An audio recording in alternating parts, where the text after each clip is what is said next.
आता ह्या गणितामध्ये सुरुवात इथून आतल्या कंसापासून करू.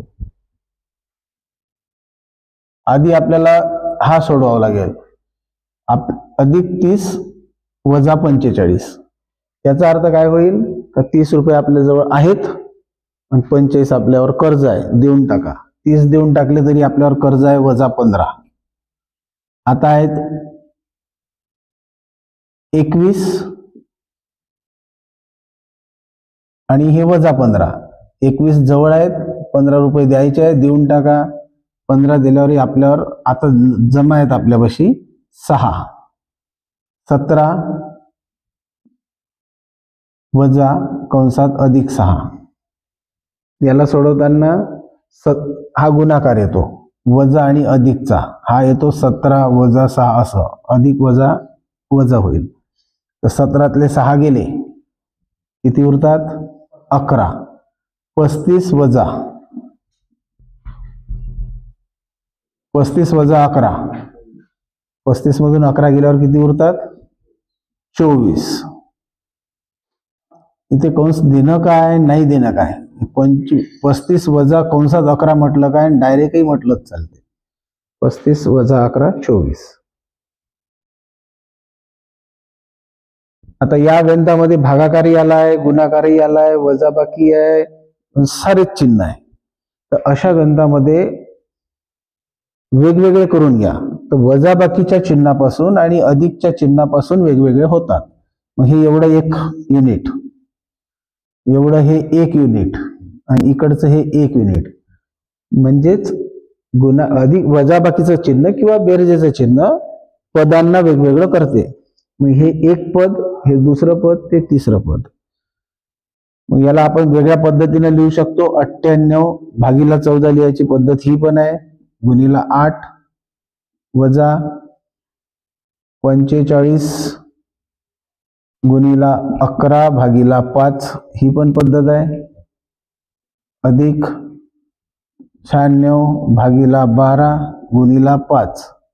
हे वेगवेगळे कंस आहे असं समजा. वजाबाकी अधिक यांनी याला वेगळं केलं. हे एका पाड्यात असतील. 14च्या पाड्यामध्ये 98, 14 पंच 70, 14 सकट 84, 14 साती, मग हे 14 एक 14, इथं आले 14 साती. मग 7 गुणीला 8 साती 8, याचं उत्तर झालं 56. हे 5 आणि 9 एकाच पाड्यात आहे. 5 एक 5, 5 9 45, 9 गुणीला 11, 11 9 99. इथं 12 सकम 72, 12 84, 12 8 96. मग 12 एक 12, 12 8 96. 8 गुणीला 5, 8 पंच 40. आता हे मधातले चिन्ह, इथलं अधिक होतं, इथलं वजा होतं. आपल्यापाशी 56ला चिन्ह नाही तर अधिक. 56 आपल्या खिशात आहे, 40 आपल्या खिशात आहेत. दोन्ही मिळून आपल्यापाशी पैसे भरपूर आहे. पण 56 आणि 40 90 6 96. दोन्ही मिळून आपल्यापाशी अधिक किती 96 आहेत. द्यायचे किती 99 आहे. मग 96 देऊन टाका, एवढेच देऊ शकतो आपण. आपल्यावर कर्ज राहील वजा 3. म्हणजेच मोठ्या संख्येतून लहान संख्या काढली, मोठ्या संख्येचं चिन्ह. पुन्हा एकदा टॅली करा. याला आपण वजाबाकी अधिकच्या चिन्हापासून वेगळं केलं. 12 14 साती बरोबर आहे ना. 14 साती 98, साती 8 56, 5 9 45, 11 99, 12 8 96 40. 56 आणि 40 एकत्र केले. ओके. तर असं लक्ष ठेवून आपल्याला गणित करावे लागतील. पुन्हा काही गणित घेऊया. आपण सुरुवातीलाच बघितलं होतं का आधी काय सोडवायचं. तर आपण पाहत होतो कंचे भागू बेव. तर पहिले कंस सोडवा, नंतर चे म्हणजे ऑफ, यालाच आपण ब्रॅकेट म्हणतो, याला ऑफ म्हणतो. नंतर भागाकाराचा नंबर, यालाच आपण डिव्हिजन म्हणतो. नंतर गुणाकाराचा नंबर मल्टिप्लिकेशन. नंतर आपण करतो बेरीज म्हणजेच ऍडिशन. आणि सर्वात शेवटी लावतो नंबर वजाबाकीचा. हे वजाबाकी सबस्ट्रॅक्शन. तर यालाच आपण बॉडमासी म्हणतात, यालाच कंचे भागुबेवय म्हणतात. दोन कंसाच्या मध्येच चिन्ह असते गुणाकाराचं त्याला ऑप म्हणतात. तिथे बेरजेच्या चिन्हानं आणि वजाबाकीच्या चिन्हानं काय केलं, याचे वेगवेगळे पद केले. याला आपण पदावली पण नाव देतो. याच्यात पद किती तर 3. हे एक पद, हे दुसरं, हे तिसरं. अधिक वजा हे चिन्ह पद वेगवेगळे करतात. याची मांडणी बदलवू आपण. 95 गुणीला 18 आपल्याला भागीला 19 असे लिहिता येईल. अधिक 115 गुणीला 13 याला भागीला 23 असे लिहिता येईल. वजा 91 गुणीला 7 भागीला 13. 13च्या पाड्यात 91 आहेत का? आहेत. 23 साती 13 एक 13, 13 पाची 65, 13 सका 78, 23 साती 91. 7 गुणीला 7 49. याला जर सोडवलं 25 पाच 125, 23 पाच 115, 23 एक 23, 23 पाच 115. 13 गुणीला 5, 13 पाची 65. याला सोडवलं 20 पंचे 100 होते, तर 19 पंच 95 होते. 19 एक 19, 19 पाच 95. 5 गुणीला 18, 18 पंच 90. हे 90, हे मधातलं चिन्ह अधिक, हे चिन्ह वजा. तर 90 आणि 65 हे दोन्ही अधिकवालेच आहे. अधिक 90 अधिक 65. तर 90 आणि 65 हे आपल्यापाशी आहेत. 49 द्यायचे. तर हे झाले 5 आणि 9 6 155. आणि आपल्याला द्यायचे आहे 49. यातले 49 देऊन टाका. 55 मधले 49 गेले 6. 106 रुपये आपल्यापाशी जमा खात्यात आहे. अधिक 106 उत्तर. खालच्या गणितात बघा अधिक आणि वजा चिन्ह आहेत, त्याच्यामुळे हे वेगळं पद, हे वेगळं पद आणि हे सिंगलवालं वेगळं पद. पद किती तर 3. 9 9 81, 9 भागीला 9 1 आणि हे वजा 9. तर हे 9 9 झाले 81 अधिक 9 भागीला 9 केलं तर 9 1 9 म्हणजे 1 आणि वजा 9. 81 आणि 1 आपल्यापाशी 82 आहेत.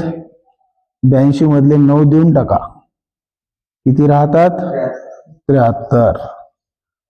अशा पद्धतीनं पदावली आपण सोडवतो. याच्यासाठी कंसचे भागुबेवय याचा वापर करतात. याच्यात आधी कंस सोडवा, मग छेद, मग भागाकार, गुणाकार या पद्धतीनं चाला. ठीक आहे. पुन्हा काही गणित घेता येईल आपल्याला. इथे 12 गुणीला 12 वजा 18 भागीला 2 अधिक 8. तर आपल्याला अगोदर हेच करावं लागेल. भागाकार हा वेगळा करावा लागेल, गुणाकार आणि हे वेगळं. अधिक आणि वजा हे चिन्ह पदांना वेगळं करतात. मग आपण इथे आधी गुणाकार केला तरी चालते बरं. वेगवेगळे पद आहेत. 12 गुणीला 12 144, 12चा वर्ग वजा 18चे 2 हिस्से करा. 18 भागीला 2 म्हणजे 18चे 2 भाग केले 9. 9 दुनी 18 अधिक 8. आता आपल्यापाशी 144 आहेत. 8 आहे किंवा इथे वजाबाकी करता येईल. वजा 1. 8 रुपये आहेत. 9 देऊन द्यायचे आहेत. वजा 1. 144 मधून 1 गेला. आपलं उत्तर येईल 143. 144 वजा 1 म्हणजे 143. या गणितामध्ये हे वजाबाकीच्या चिन्हापासून वेगळं. 26 गुणीला 2 हे वेगळं, हे वेगळं म्हणजे अधिकच्या चिन्हापासून हे वेगळं. याची मांडणी बदलून घ्यावं लागेल थोडी. 216 गुणीला 3 भागीला 27 असं करता येईल. अधिक इकडे 98 भागीला 7 असे लिहिता येईल. वजा 26 दोन्ही सोडूनच टाका. 26 दोन्ही होतात 25 दोन्ही 50, 26 दोन्ही 52. इथे 3चा पाडा 3 एक 3, 3 9 27. 9च्या पाड्यात 216 असायलाच पाहिजे. तशी बेरीज करून चेक करतो आपण. 6 आणि 1 7 आणि 2 9. 9 आले ना, मग 9च्या पाड्यात आहे. 9 एक 9 याला जर डिवाइड केलं 9नी तर 9 दुनी 18 21 मधले 18 गेले, 3 3वर हा 6 36, 9 चौक 36. नाही तर मग सरळ सरळ असा भागाकार करणे, 216 भागीला 9, 9 दुनी 18, इथे आले 3, हा वरून घेतला 6, 9 चौक 36, तेच केलं आपण 24. तर इथेच करता येते, 21च्या खाली 9 दुनी 18, मग उरले 3, 3 पुढे 6 36, 9 चौक 36, हे आलं 24. मग इथे आहे आपले 52 वजा हे सर्व संपले, इथे राहिले 24 अधिक 7च्या फळ्यात हे असतील किंवा डिवाइड करा, 7 1 7, मग उरले 2, 2वर 8 28, 7 चौक 28. नाही जमलं तर मग हे आपला साधा भागाकार 98 भागिले 7, 7 1 7, हा 1 उरतो, हे 2 उरतात, हे 8, 7 चौक 28. इथे आले 14. 52 आहेत, 14 आहेत, एवढे आहेत, 24 देऊन टाका. किंवा असंही करता येईल, 14 आहेत, 24 द्यायचे आहे, म्हणजे तरी 10 देणं बाकी आहे. 52 मधून आता 10 गेले 42. किंवा 52 आणि 14 आधी एकत्र करून मग 24 काढले तरी तेवढेच येतात.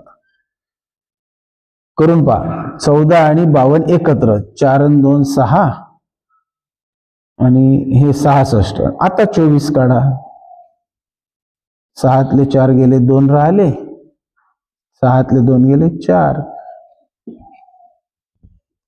असंही करता येईल, किंवा अधिक अधिक वाले एकत्र घेऊन नंतरही काढा. ठीक आहे. पुन्हा अजून गणित घ्यायचे 2 3.